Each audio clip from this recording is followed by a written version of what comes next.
रोवे अवधवासी चरनिया के थाम, चरनिया के थाम।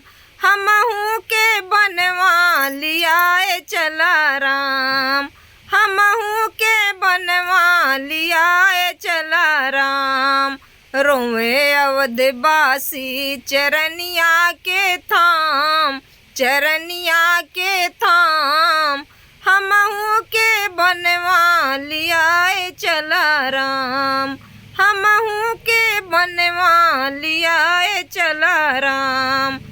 जरा घन घोर पड़े, जरा घन घोर पड़े, बरसा चहुओर पड़े, जेठवा के तपे धूप हरिया।